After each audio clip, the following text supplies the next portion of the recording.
L'Exode, chapitre 36.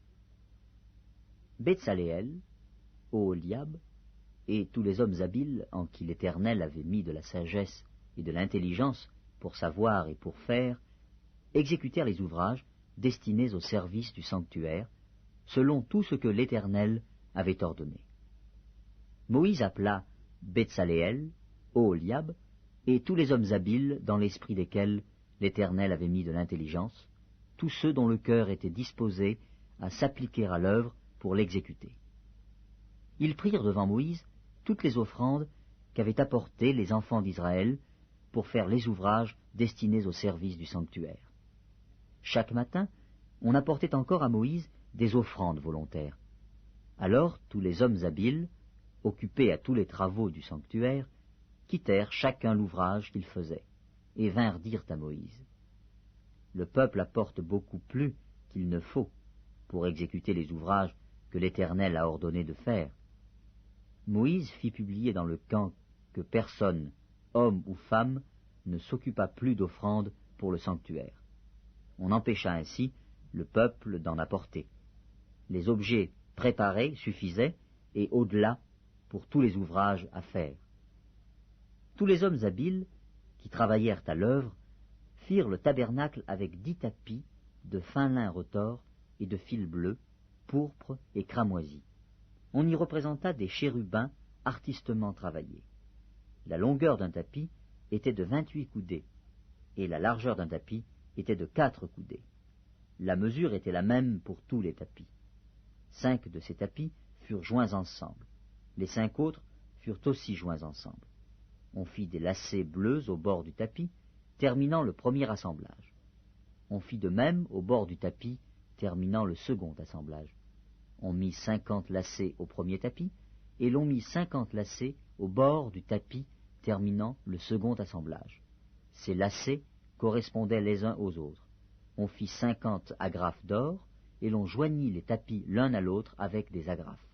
Et le tabernacle forma un tout. On fit des tapis de poils de chèvre, pour servir de tente sur le tabernacle. On fit 11 de ces tapis. La longueur d'un tapis était de 30 coudées, et la largeur d'un tapis était de 4 coudées. La mesure était la même pour les 11 tapis. On joignit séparément 5 de ces tapis, et les 6 autres séparément. On mit 50 lacets au bord du tapis terminant un assemblage, et l'on mit 50 lacets au bord du tapis du second assemblage. On fit 50 agrafes d'airain pour assembler la tente, afin qu'elle formât un tout. On fit pour la tente une couverture de peau de bélier, teintes en rouge, et une couverture de peau de dauphin qui devait être mise par-dessus.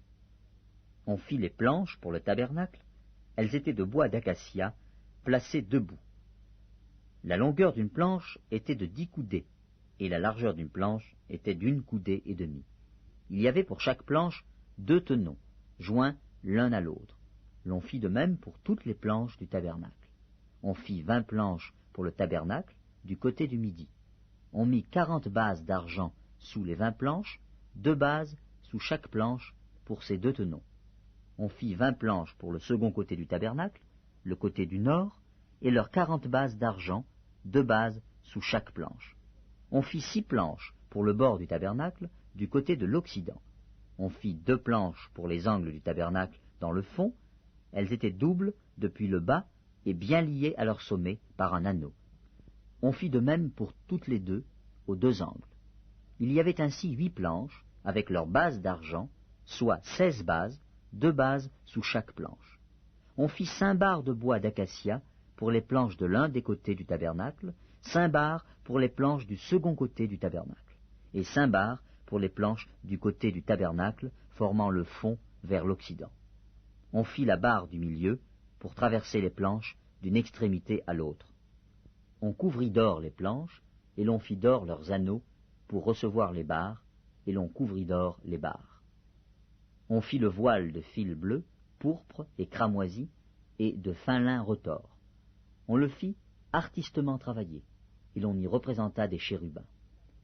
On fit pour lui 4 colonnes d'acacia, et on les couvrit d'or. Elles avaient des crochets d'or, et l'on fondit pour elles 4 bases d'argent.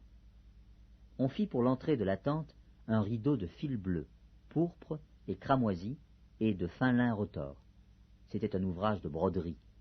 On fit ces 5 colonnes et leurs crochets, et l'on couvrit d'or leurs chapiteaux et leurs tringles.